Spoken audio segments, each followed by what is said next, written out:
Build creative confidence. Beat the inspiration addiction. Join the Writer's Gym.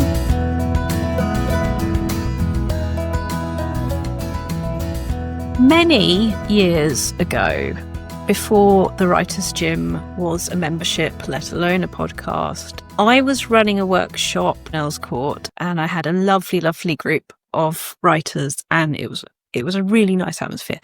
One day, one of those writers came in eager to tell me about this new pub that they had found, and about how wonderful the view from the window was, and how nice the coffee was, and how it really made you feel like a writer. And her friend agreed with all of this, and they'd gone there, and I listened to this, and then I said something that was either very, very cruel or very, very necessary, and I will let you be the judge of which. Did you do any writing? No, they hadn't done any writing. They had talked about how much it made them feel like writers, but it hadn't inspired them to write. So they felt inspired, but were they inspired? So back we come to my ever popular or unpopular beating the inspiration addiction idea. It's not that I don't like inspiration. I love it. I love it when I start walking and an idea arrives and I have to stop walking to write it down. It is absolutely what I want every day to be like. To be honest, beautiful views from pubs are also pretty much what I want every day to be like. But what makes us write and what makes us feel like a writer are sometimes the same thing and sometimes not.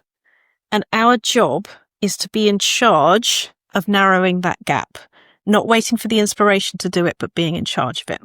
So here's what I do now when I go to a really lovely pub or a really lovely cafe, and I give myself what I call a writing date, which is a date with myself and my writing.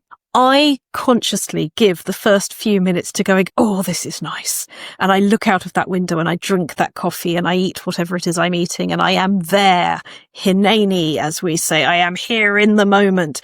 But there's another kind of here. I am, or I am here, which is what am I here to do? What is the good that I can do? And in the writing example, the good that I can do is to truthfully get this stuff out of my head. Not to think there will be a day when I feel more inspired and that it'll all come naturally, quotes. Natural and hard work are not polar opposites.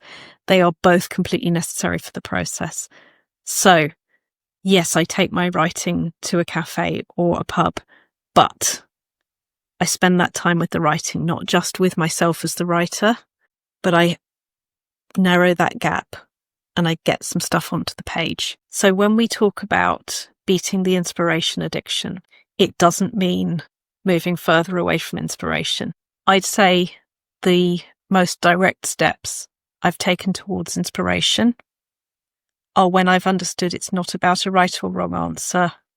It's about curiosity. It's about allowing yourself to get something onto the page that is not finished and is not ready, and maybe I don't even know where it's going.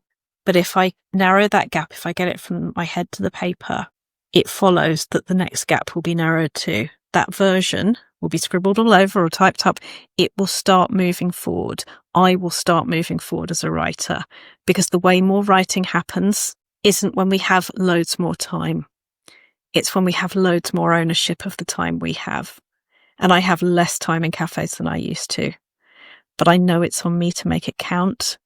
And I honestly think I am having more fun as a result of expecting more of my time and myself. I think more is happening, and I think I know that the power is with me, not out there, but in here, and allowing what's in here to get out there. You've visited the Writer's Gym with author and coach Dr Rachel Knightley. Production and sound design are by Ashley Lexine, and theme music is by Chris Gregory. To join a Writer's Gym workout online or in London, as a guest or as a member, visit writersgym.com or email thewritersgym@rachelknightley.com.